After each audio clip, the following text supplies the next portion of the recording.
So let's go ahead and get started. What I would do with a small marketing budget, let's take a look at this little whiteboard I created. The key thing you have to understand first, before you can do any marketing, I want you to make one realization. And that realization is that you are not a real estate investor. You are a marketer. Take that hat and wear it with pride. Because when you can market, you can go anywhere in the country and do deals. When you know how to market, you can take that clay and mold it into a deal. Tenant placement, lease with option to buy, wholesale, buy and hold, rehab, you name it. When you know how to market, you will never go hungry. So throw away the tags of wholesalers, rehabbers, buy and hold investor, and wear the title of a marketer. With that in mind, the first thing you need to do before you even start marketing is to make sure you have an identity and your team in place. And what I mean by that, there's three main components to a good team. If we're talking about wholesaling, rehabbing, buying and hold, there's certain segments in that actual team structure. For example, a wholesaler, the members of that team is a contractor, title company, real estate agent. Keep that in mind. Before you can start doing deals, before you can start getting the phone to ring, you have to be able to have the process in place so that you, the real estate investor, can capitalize on the calls that come in, on the leads that you get. So let's start off with your power team. Step number one. There's lots of ways in which you can build one. But one of the easiest ways to do it is just to refer out to other meetup groups. I believe that you guys should be a part of at least 5, 6, 7 local meetup groups and RIAs in your area, clubs in your area. Go where your like-minded individuals are. Be a part of the community. That's key. Now, get business cards. You can go to Vistaprint and get 500 business cards for $10. I like the business cards that we use. We have a message on one side where it talks about we buy houses, and the other side is talking about the referral program we have. We give a referral fee to investors who are homeowners who refer properties to us. So get a good business card with your company information on it. You're looking at a $10 investment, $12 investment at Vistaprint. Make it happen. That's one of the most easiest things you can do when you're talking about a small marketing budget. And when we get all said and done, we're looking at somewhere around $300 tops, maybe $4 if you're talking about a nice small budget. Number two, once again, be a part of meetup clubs. Get out there, network with these individuals. I remember a deal that I got from one of the meetups that I went to was actually a buy and hold deal, where the individual sold me the property for $35,000. It's currently a rental that we have right now. It's generating over $975 a month rent on it. So go to meetup groups, be a part of the community, allow yourself to be around like-minded individuals. When you do that, you will be able to have the wherewithal to grow your knowledge. Now, I know what some of you are saying. Well, Charles, some of these RIAs want to sell me this and want to sell me that. I understand that. But keep in mind, it's the networking. Sometimes you have to go through a little bit of you know what to get to the Shinola. Endure for the networking, for the like-minded individuals you're going to be with. One of my favorite strategies to execute when I'm talking about marketing plans or marketing strategies that get leads on a low budget is a directory site strategy. And what I mean by the directory site strategy, it's a strategy that will allow you to pull telephone numbers from directory sites like Craigslist, Zillow, postlets, oodles. And when you have those telephone numbers from the properties for sale and properties for rent, you're able to send them a voice broadcast. So keep this in mind. Using this directory site strategy with a tool called Slide Broadcasts, you're able to send a direct message to individuals' mailboxes through their voicemail. As a matter of fact, the phone don't even ring. It just goes directly to their voicemail. And when it goes directly to the voicemail, they will get your message. So for example, you're going on Craigslist, you're going to pull telephone numbers for houses for sale. Put those telephone numbers in an Excel spreadsheet, upload it up to Slide Broadcasts, and when you upload it up to Slide Broadcast, you're able to send out a pre-recorded voice message. That pre-recorded voice message will say this: hey, I saw your property on Craigslist. If you're willing to be flexible on price and/or terms, give me a call. I would love to talk to you about buying your house. Now, think about that message. If you're willing to be flexible on price and/or terms, give me a call.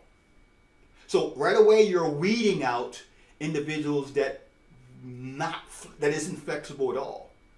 You're weeding out individuals that are stern in their price, because you're telling them, if you're willing to be flexible on price and/or terms, give me a call. So when they call you back using this strategy, now you can go into investor mode. Remember, buying properties is about building rapport. Homeowners, sellers will trade equity for rapport all day long. Repeat what I say.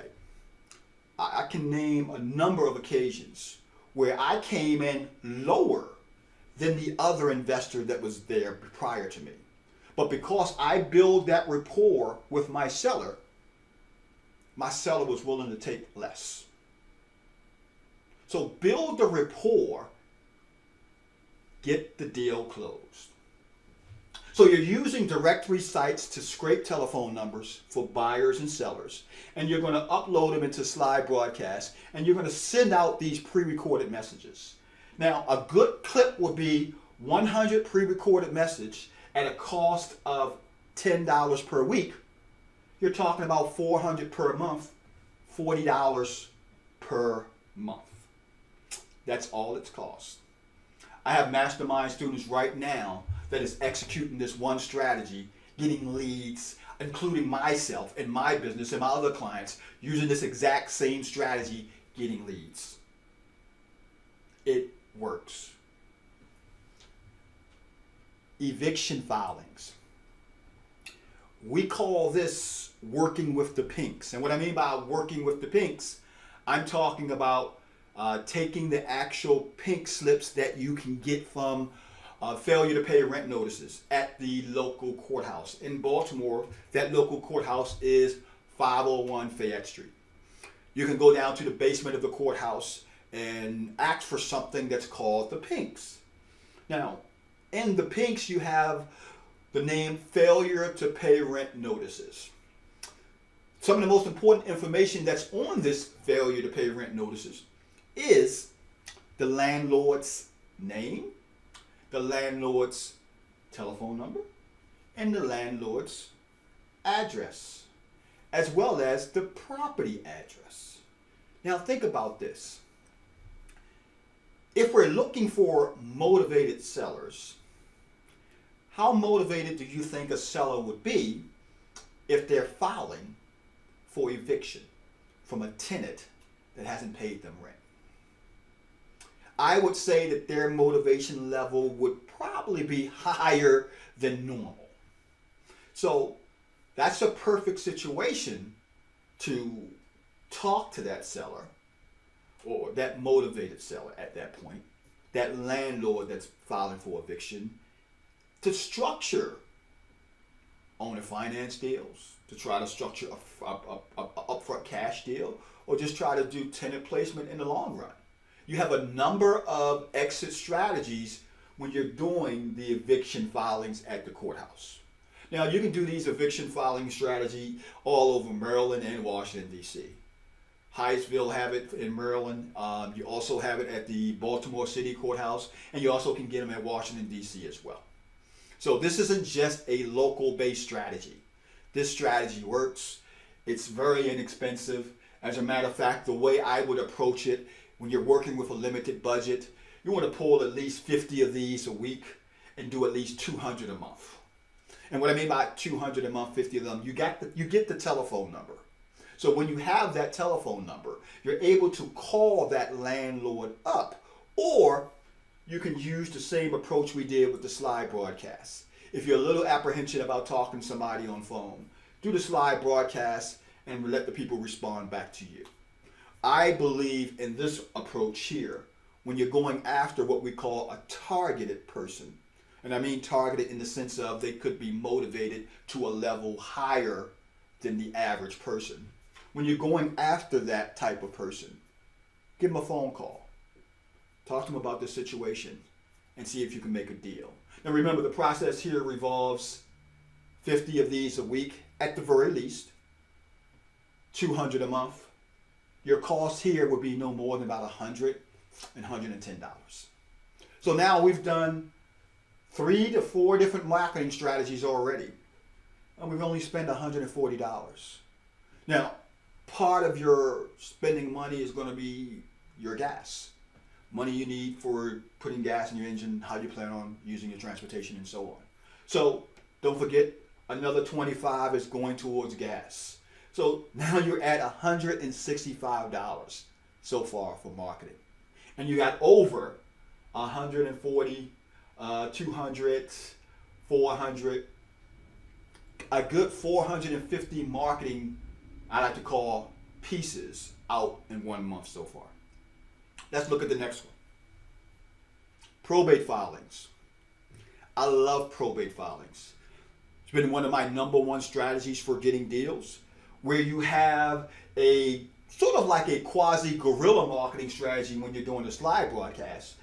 When you're doing eviction and probate filings, probate marketing, you have a more targeted approach. Remember, the more targeted you can be with your marketing, the higher your conversion rate will be. And that's your overall goal. To put in an actual campaign that will allow you to be extremely targeted without having to cost you an arm and a leg to do so.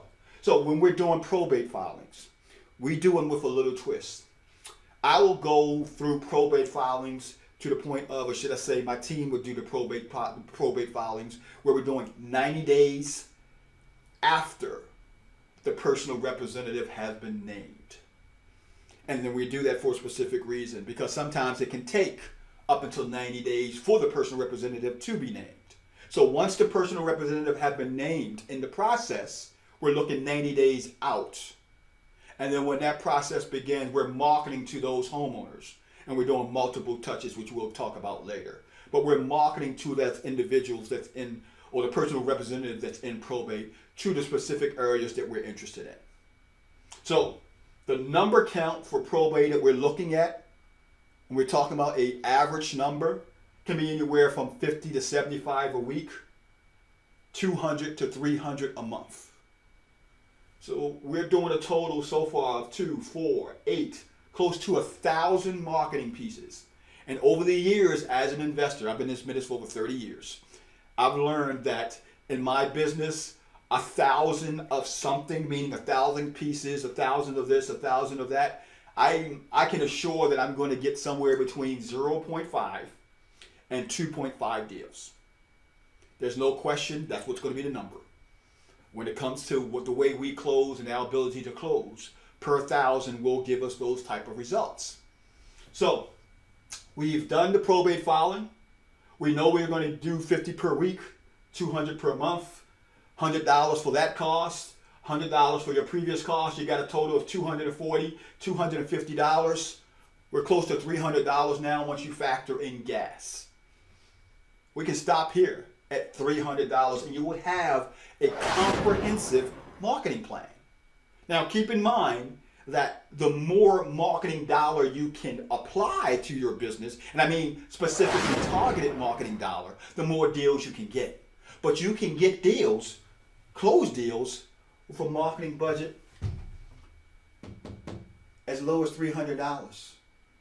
I just showed you a marketing plan that you can execute. Last but not least, why not be driving for dollars? I like to call it driving for dollars with a twist. And what I mean by that is this.